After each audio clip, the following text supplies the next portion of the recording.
448페이지인데 제일 많은 사건이 2번이에요. 2번. 왜냐면 우리가 이제 이게 가압류 다음에 양도가 왔을 때 문제죠. 그죠? 이게 제일 많고요. 사례에서 제일 많고요. 제일 많아. 왜냐면 이제 순서가 가압류가 먼저 오고 그 다음에 이게 D한테 양도를 한 경우죠. 통지가 했어요. 그러면 C는 이제 가압류 다음에 양도 왔을 때는 자 C는 고민에 빠지는 거죠. 가압류권자는 아직 줄 수 없잖아요. 또 가압류권자한테 주자니 가압류가 나중에 지면은 얘한테 줘야 되고 이렇게 그냥 똑같아요. 그래서 이때도 공탁을 합니다. 그래서 그런 가양동 뭐 이렇게 혼합공탁 이렇게 외워져요. 가 다음에 양은 혼합공탁 이렇게. 그래서 우리가 거기 1번은 아니에요. 1번 양가로 1번 압류 다음에 양도는 그건 공탁이 아니고요. 양도가 근데 양도가 뒤에 있죠. 근데 이제 양가로 2번을 펼치시고 가압류가 먼저 송달하고 확정일자 있는 거 있을 때 해볼까요? 오른쪽에 채권 가압류 명령이 먼저 이루어진 경우에는 그리고 나중에 채권 양도였을 때 가압류가 된 다음에 나중에 가압류가 취소 등의 사유로 효력을 상실할 수 있습니다. 그럴 때는 그 가압류가 효력에 따라서 변제 공탁이 그죠? 될 수 있고 될 수 있다. 또는 그러니까 가압류가 무효일 때는 변탁될 것이고 가압류가 유효일 때는 집행 공탁이 될 수 있다. 따라서 그 제한 참여자로서는 변제 공탁과 집행 공탁을 할 수 있다. 그러니까 가압류가 무효가 되면은 자 B 또는 D 해야 될 것이고요. 가압류가 유효가 되면 집행 공탁 해야 되고 그렇게. 그래서 즉 채권 가압류의 처분 금지의 효력으로 인하여 가압류 채권자가 본안에서 승소하는 등 집행 권한에 취득을 했을 때 그때 가압류에 제한된 다 보세요. 가압류 권리가 제한된 상태에서 채권을 양수한 양수인의 채권 양도는 무효가 된다. 볼까요? 이게 왜 그러냐면요. 보세요. 만약에 이게 1억이에요. 1억입니다. 줄게. 임대보증금을 가압류했습니다. 제일 많아요, 사건이. 그러면 가압류가 먼저 왔어요. 근데 이 사람은 1억이 아니고 항상 사례에서 이게 예컨대 작게 나와. 얘가 예컨대 3천만 원이야. 그러면 가압류가 있고 난 다음에 양도했어요. 그러면 이게 3천만 원이란 말이에요. 그러면 그 가압류는 그 뒤에 있는 양도에 대항할 수 있죠. 즉 가압류는 처분 금지에 따라서 이 양수인은 전부 무효가 아니고요. 3천만 원만큼만 무효고 7천만 원은 받은 거죠. 그렇잖아요. 그래서 이 사람은 이 가압류로서 제한된 형태에서 양도를 받은 거예요. 그러니까 일단은 나중에 얘가 본안에서 승소하면요. 가압류권자는 3천만 원만 받고 얘는 뭐야? 얘는 7천만 원만 갖는 거죠. 얘가 지면요. 그거 다 갖는 거지. 그러니까 이때는 전 무효가 아니고 이 가압류 금액만큼만 무효죠. 물론 얘가 1억 다 받았다면 무효고요. 그래서 거기에 우리가 그 제한된 상태다란 말이 그런 얘기고요. 그러면 이번에는 세 번째 가압류하고 양도가 동시에 도달되는 경우, 요 동시 도달될 때는 뭐예요? 손으로 알 수 없으니까 이런 경우도 혼합공탁을 봅니다. 그죠? 자, 넘어가겠습니다. 그 다음에, 양가로 2번에, 확정일, 양도 통지하고 가압류가 동시 도달된 경우도 역시 이런 경우도 똑같이 혼합이죠. 누가 먼저인지 모르니까. 그 다음에, 문제는 이제, 아까처럼 4번이에요. 이제, 이렇게 명확하면 좋겠는데, 일부 양도가 있거나 일부 가압류가 있을 때가 사실은 문제가 됩니다. 자, 그 4번 잘 보세요. 채권의 양도된 부분에 대해서는 양수인만이 그 배타적 권리가 있습니다. 따라서 예컨대 양수인에게 돈을 갚으면 양도하지 않은 부분에 대해서만 가압류와 압류가 있으므로 집행 공탁을 하면 됩니다. 예컨대 볼까요? 만약에 여기서 B가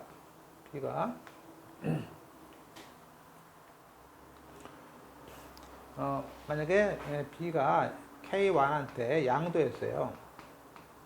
그죠? 그러면 이제 내가 줄게 있어, Y가.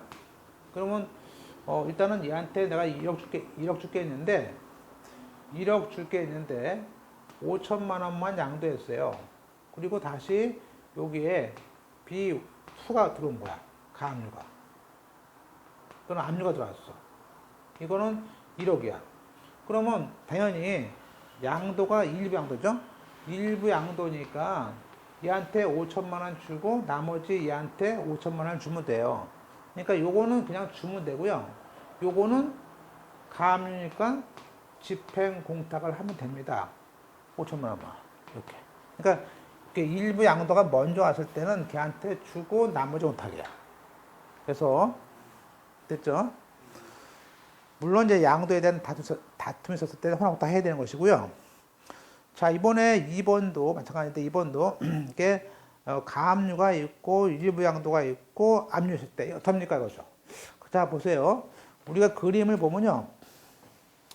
이거 이제 그림을 그리면 돼요. 그러니까 시험 문제에서 내가 갑이에요. 갑인데 좀 내가 1억 줄게 있어. 줄게 있는데 을이 가압류하고 병이 추심하고 정이 양도했는데 날짜가 이게 순서야.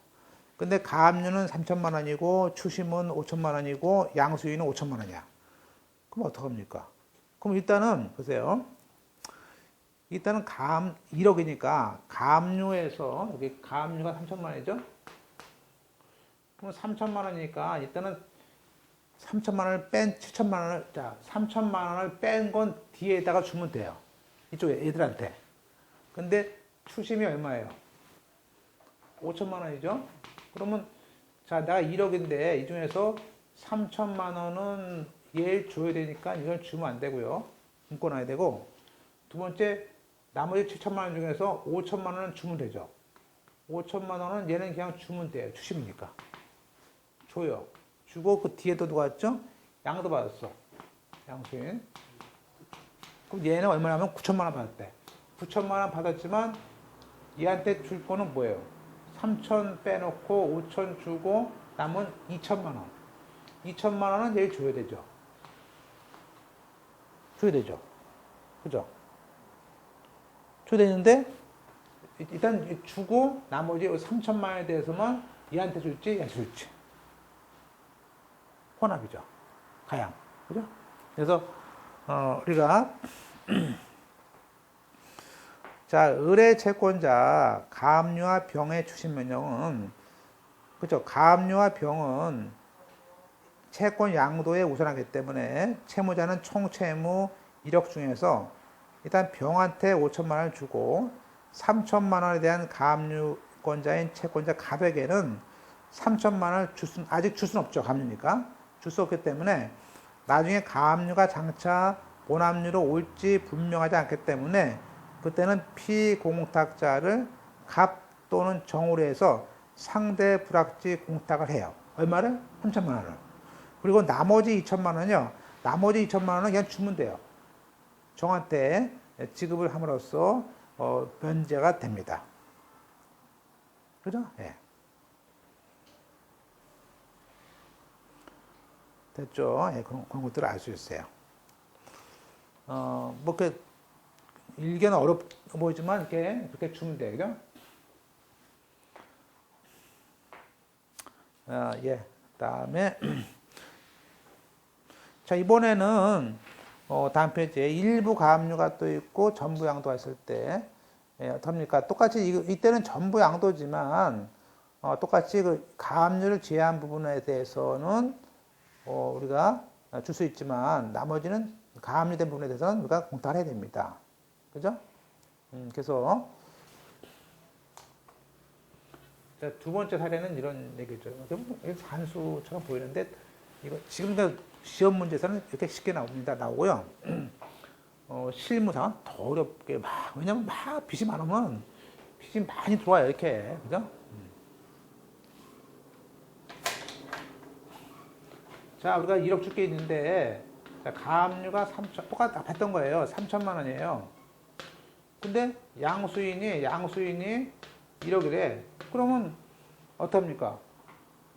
얘한테 3천만 원 빼놓고, 3천만 원에 대해서는 가압류 플러스, 그죠? 혼합공탁을 하고, 7천만 원은 그냥 주면 되죠. 그때 주면 되죠. 네. 그죠? 네. 그 얘기예요. 그 다음에, 우리가 밑에 그 설례를 볼까요? 2008년도고. 그 저당권부 채권에 대해서 압류가 결합됐습니다. 그럴 때, 그 물건을 산 사람이, 자, 우리가, A한테 B한테 물건을 샀어요. 소유권. 샀습니다. 이 사람 뭐죠? 제3책자입니다. 근데 여기에 KY라는 저당권이 있어요. 이 저당권 채권이 1억이에요. 그래서 근저당권자입니다. 그러면 A는 얘한테 1억을 주면 그냥 저당권 말소할 거 아니에요? 말소를 할 거 아니에요? 그런데 여기에 대해서 뭐죠? 여기에 대해서 우리가 갑하고 우리 압류가 들어왔다는 거예요. 지금 이거죠. 얘한테 돈을 줘야 되는데 압류가 들어온 거예요. 이렇게 날라온 거예요. 그랬을 때, 그때, 보세요. 1번. 저당권부 채권에 대해서 압류 경합이 들어왔어요. 근데 내가. 샀어요. 그러면 그 제3책자는 저당권을 말소시키기 위해서 역시 변제공탁과 혼합공탁을 하면 된다. 그때 공탁서에는 지표공탁자 쓰면 안 되니까 채무 저당권자를 피공탁자로 기재를 하라 그래요. 얘를. 그래서 얘가 이거를 어차피 얘는 여기는 1억을 갖다가 1억을 안고 샀겠죠. 샀을 거 아니에요, 1억을. 갚아야 되는데, 근데 갚으려고 보니까 얘가 이렇게 들어온 거야. 그러면 얘가 얘한테 줘야 되는데, 그죠? 그때는, 얘를, 이렇게, K1으로 피공탁자를 1억을 공탁을 하고, 그 다음에 여기다가 뭐죠? 여기다가 이러이러한 압류가 들어왔기 때문에 한다. 라고 쓰라는 거예요. 그래서, 그 법령은 우리가 제3책자가 그 저당권을 소멸시키기 위해서 하는 공탁이고, 하나는 저당권을 소멸시키기 위해서 누구한테 저당권자한테 하는 변제공탁이고, 또 하나는 그 채권에 대한 압류 경합으로 인한 제3채무자 공탁으로서 혼합공탁이 됩니다. 그래서 얘들한테는 변제공탁이고요.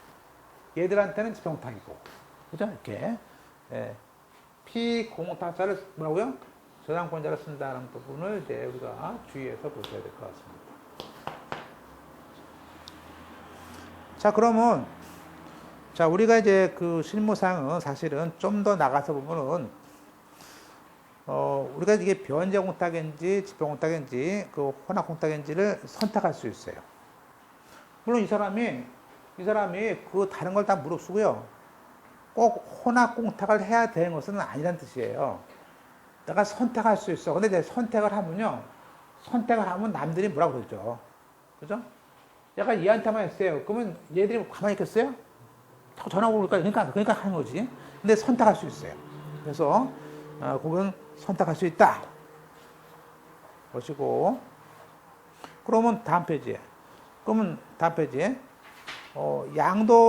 양도하고 압류가 들어와서 공탁했는데 그것이 변제공탁인지 지표공탁인지 공탁인지를 어떻게 판단합니까? 그거는 판단하는 것은요. 첫째 뭐죠? 자, 우리가 변제공탁 자, 먼저 채권 양도가 먼저 왔는데 양수입니다. 여기서 B가 K한테 양도했어요. 양도가. 두 번째 압류가 왔어. 그죠? 압류가 왔어.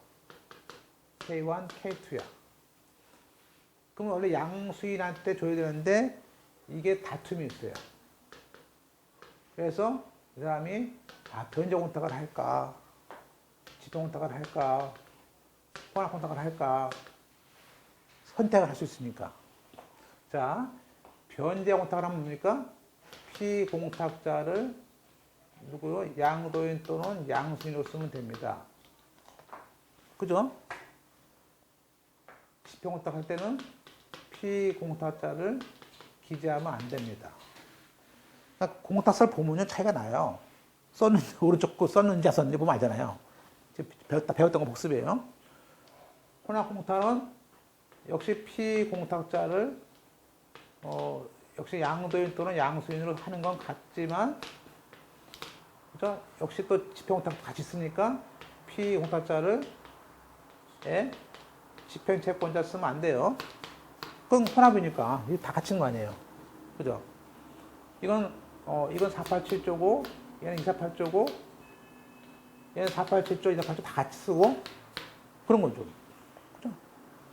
따라서 그 공탁서를 막 그 사람이 보세요. 그 사람이 이게 혼합 공탁서라고 쓴 게 아니고 그냥 공탁서를 냈다 이거야. 그냥 냈는데 이게 뭐래야 도대체. 그럴 때는 이런 걸 이쪽에 라인이 안 썼다면 이거는 지평공탁 아니야? 이렇게 쓴 거죠. 보세요. 따라서 그 양가로 3번에 보세요. 자, 읽어보겠습니다. 지평공탁의 경우에는 배당 절차에 가서 배당이 완결돼야만이 피공탁자가 바로 확정되고, 그러니까 공탁할 당시에는 피공탁자의 개념이 관념적으로만 있는 거죠. 그 얘기는 공탁석 당시에 피공탁자를 지정하지 않는 거죠. 않았다고 공탁이 무효가 아니죠. 그런데 변제 공탁이라는 것은 뭐예요? 집행법원의 배당이라는 집행 절차를 거치지 않고 하는 거 아니에요. 그래서 피공탁자가 똑같으냐에 대해서는 공탁관이 그 서류 심사를 해서 공탁을 취급을 하니까 변제 공탁은 피공탁자가 누구인지 지정을 해야 됩니다. 끊고. 따라서 변제 공탁이냐 집행 공탁이냐라는 것은 공탁의 근거 조문이 다르죠. 공탁 사유가 다르죠. 또 집행 공탁은 뭡니까? 사유 신고하는 거죠. 그죠? 그러므로 제함 채무자가 양도나 압류 경합 등으로 공탁했을 때 그 제함 채무자가 변제 공탁을 할 것인지, 집행 공탁을 할 것인지, 아니면 혼합 공탁을 할 것인지는 피공탁자를 지정했는지, 근거 조문이 있는지, 공탁의 사유가 뭔지, 사유 신고를 했는지 안 했는지를 고려해서 판단을 하면 된다. 그러면 결론적으로 4번에 이 제함 채무자가 양도나 압류 경합을 이유로 공탁을 했는데 피공탁자나 채권자 보세요. 피공탁자나 불확지를 기재하지 않았습니다. 즉 피공탁자를 기재하지 않았어요. 그리고 공탁 근거 조문이 써놓으세요. 581조가 과거의 민서법 581조가 지금의 민사집행법 248조예요. 옛날 공부하신 분들은 다 알아가는데 요즘 잘 모르실 텐데, 그러니까 근거 조문을 248조라고 썼다는 것은 뭐예요? 그건 변제 공탁이 아니죠. 자, 보세요. 우리가 보세요. 내가 직원을 보냈는데, 자, 직원을 보냈는데 그 직원이 보세요. 집행 공탁을 한 번 안 해봤어. 걔는 변제 공탁만 해본 사람이야. 그래서 변제 공탁서 가다가 동그라미 치고 공탁을 하고 왔어. 자, 변제 공탁을 하고 왔어요. 그러면 이 K와는 만세 부를 거 아니에요. 고맙다고. 그렇잖아요. 아니, 집행 공탁을 하고 왜 와야 되는데 변제 공탁 없어. 그러면 완전히 그냥 준 거 아니야. 가져가라고. 큰일 나는 거죠. 네, 그런 얘기예요. 그래서 옛날에 처음, 이거 지금은 그런 게 좀, 지금도 쓸 수 있는데, 그 어떤 변호사께 싸움 붙었는데, 전화가 왔대. 어느 날 아침에. 야, 고맙다고. 왜? 뭐 변종 다 했다고. 그냥 받겠다고. 받겠다고. 이게 무서운 거예요. 이렇게. 공탁을 함부로 하는 게 아니에요. 굉장히 무서운 얘기죠. 그럼 소송도 안 했는데 받겠다 그러면 줄 수만 될 거예요. 골 아픈 거죠. 그다음 관할은요. 관할은 이 불확지니까 우리가 다음 페이지에 공탁은 이제 양도인 또는 양수인이죠. 그러니까 관할은 그 양도인 양수인 피공탁 중에서 한 명한테 하면 됩니다. 그죠? 그리고 이제 혼합 공탁은 조문이 변경 공탁은 487조 후단을 쓰는 것이고 집행 공탁은 248조 1항을 쓰면 됩니다.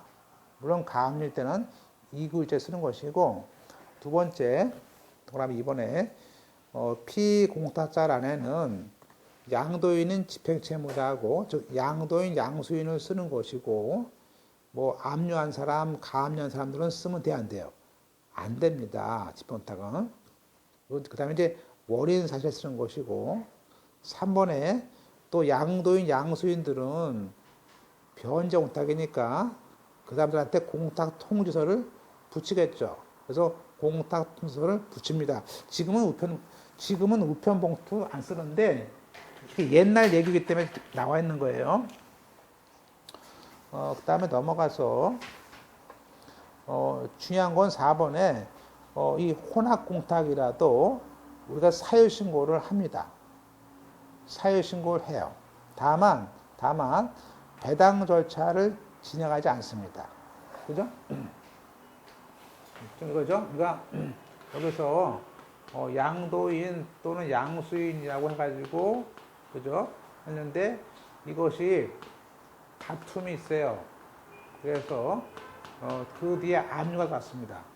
그러면 일단 Y라는 사람은 이게 그 집행 공탁을 해요. 그죠? 즉 혼합 공탁을 하는 거죠. 공탁이 아니고 혼합 공탁.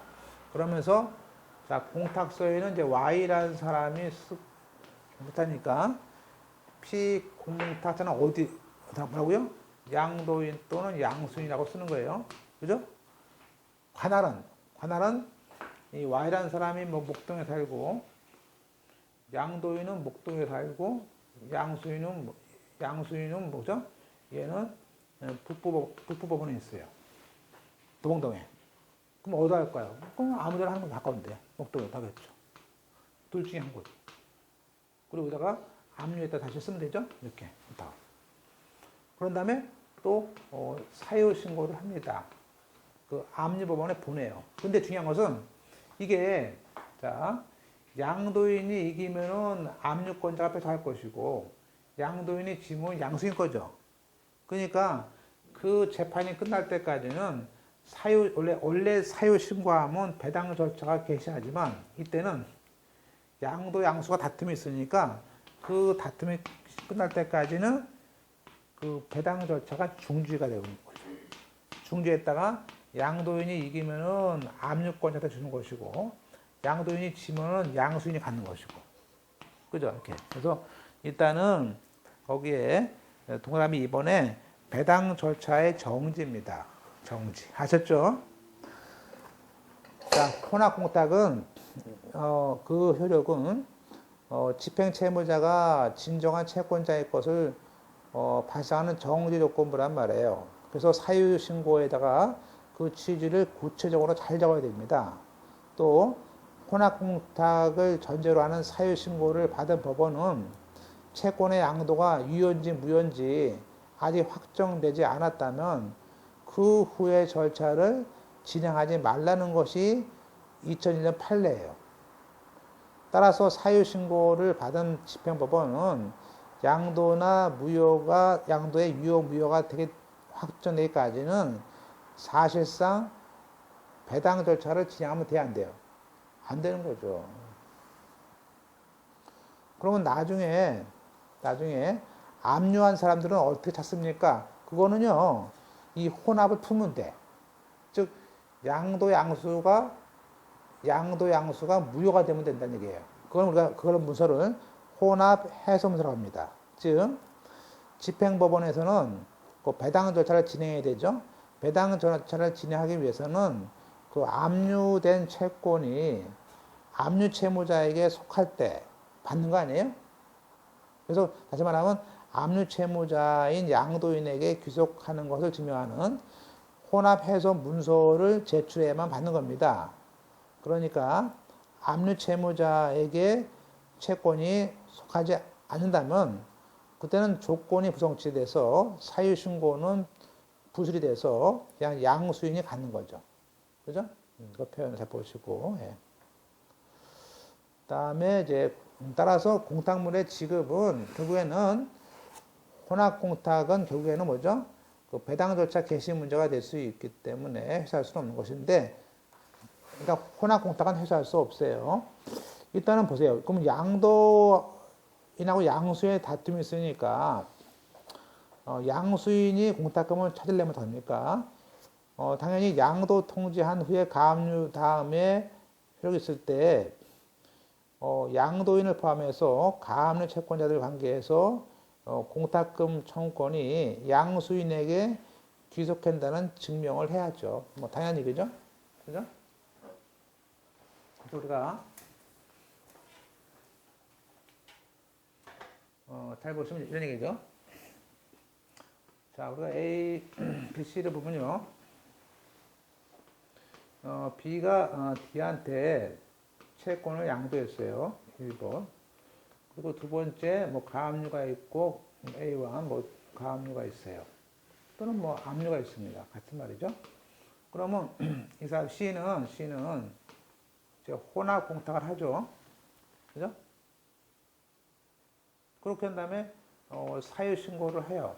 자, 그러면 보세요. 그러면 이 사람이 지금 집행채무자 아니에요? 집행채무자? 이 사람의 공탁이 이제 무효가 되면요. 드디어 A가 받는 거죠, 돈을. 또, 그 다음에 이제 이 양도가 유효가 되면요. 양도가 유효가 되면 양수인이 받는 거죠. 그러니까 양도가 무효냐, 유효냐에 따라서 조건부죠. 그래서, 자, 양도가 유효가 되면요. 유효가 되면 그냥 양수인이 갖는 거예요. 얘는 꽝 되는 거 아니에요. 근데 양도가 무효가 되면 이제 그때는 혼합이 해소되는 거죠. 그래서 이 무효인 판결물이 혼합 해소 문서 판결이죠. 얘는 혼합을 풀어야지 탈 거 아니에요, A는. 그래서 A로서는 해야 되는데, 그럼 만약에 이 소송을 할 때, 만약에 이때 소송할 때 얘는 이 둘 다 소송해야 돼요. 얘한테 다 이겨야 돼요. 그죠? 이렇게. 똑같이 얘도 이렇게 한편 이렇게 한편. 그러니까 만약에 보세요. 싸우다가 이제 D가 만약에 이때 뭐 승낙서 받으면 승낙서를 다 받아야 돼요. 따라서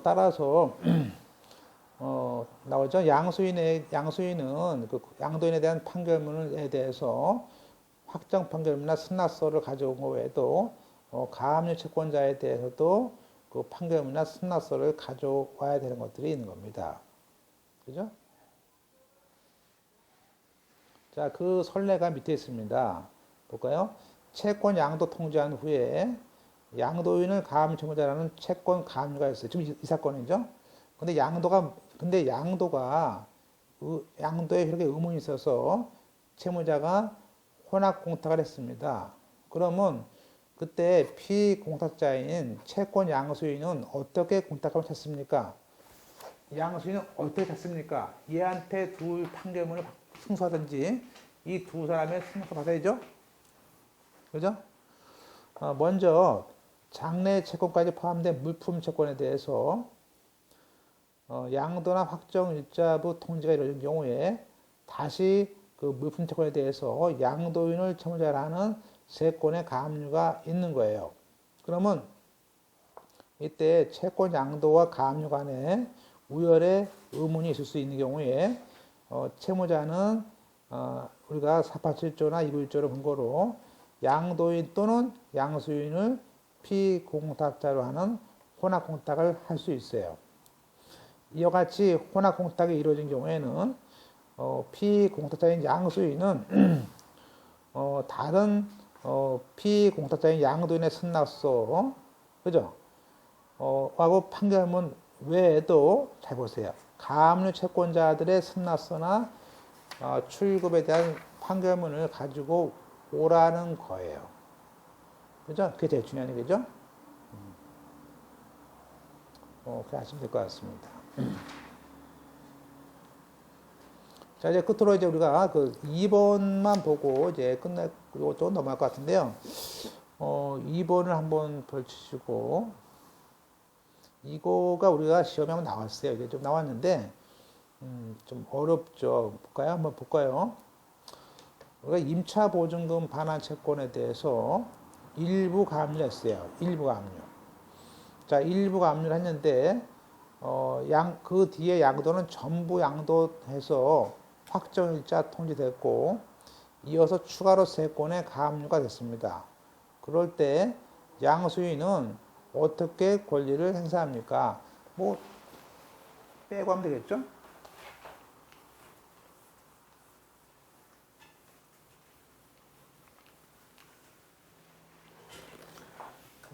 볼까요?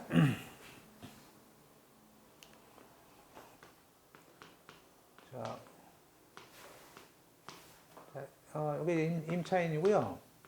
얘는 임대인입니다. 근데 1억이라는 임차 보증금이 있습니다.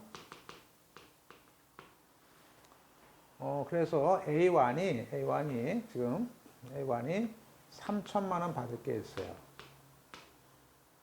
그래서 먼저 A1이 가압류를 했어요.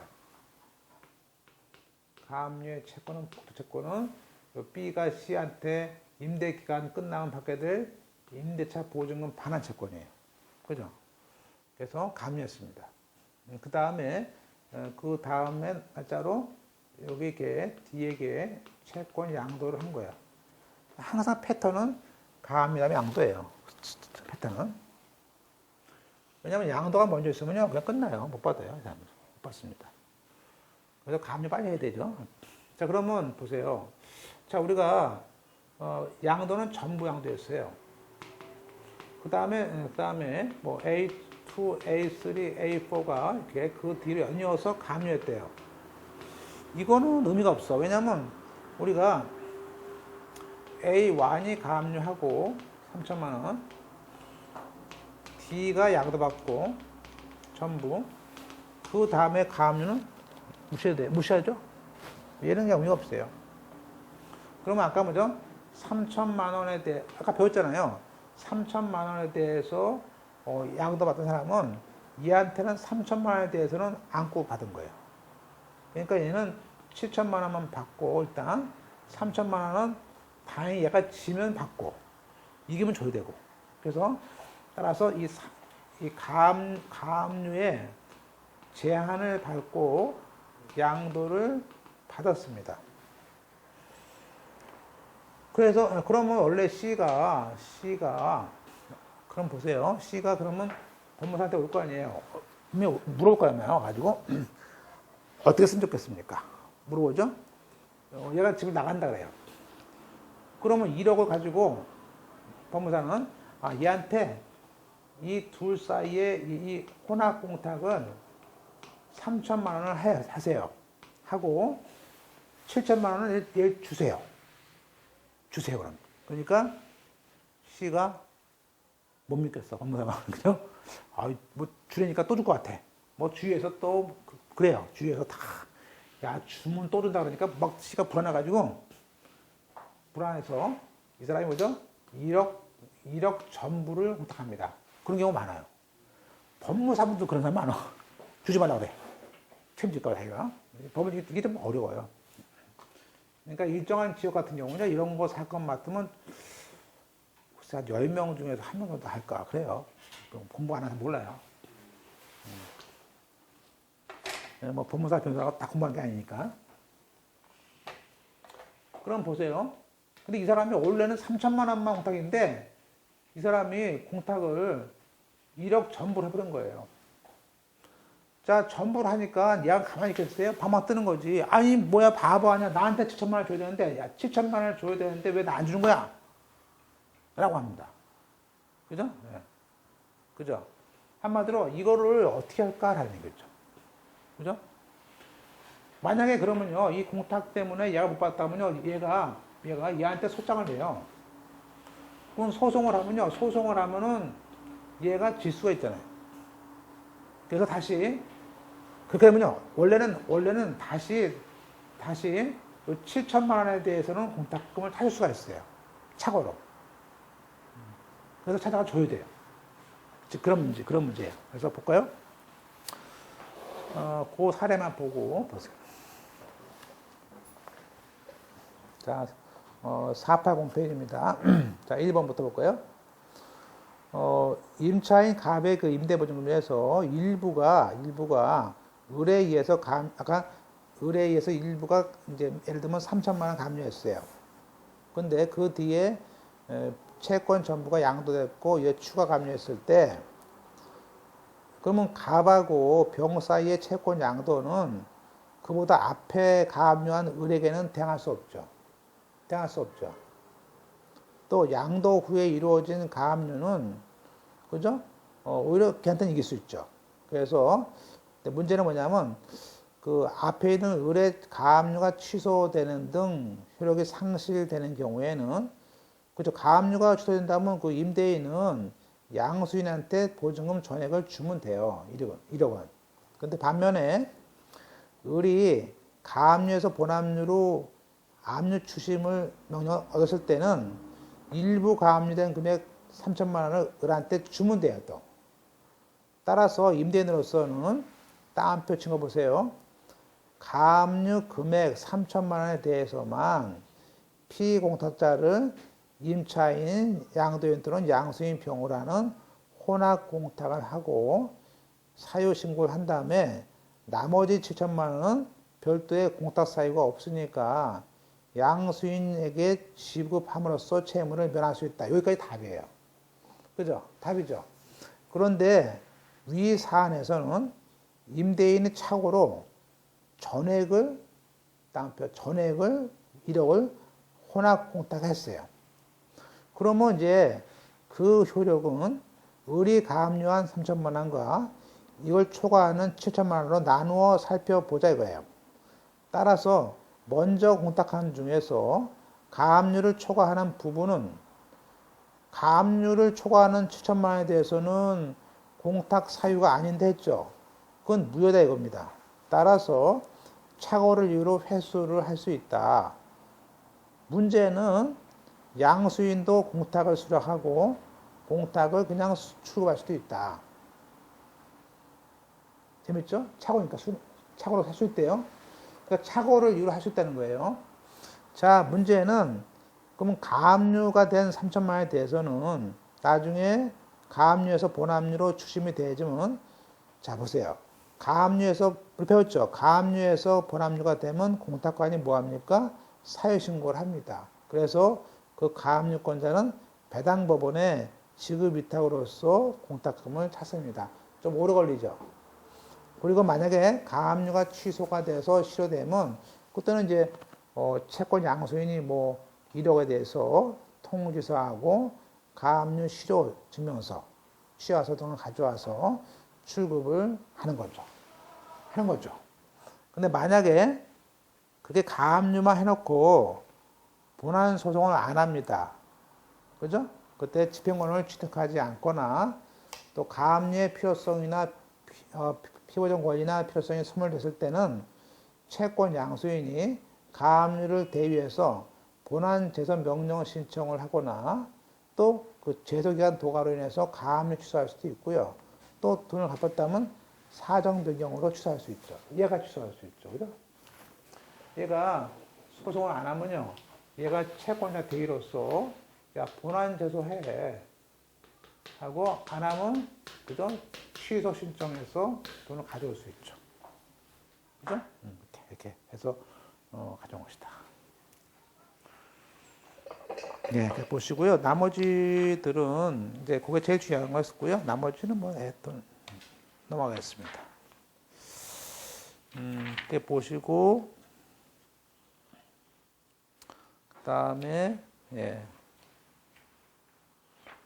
자, 464페이지에 있는 혼합인데 좀 쉬었다가 보시죠.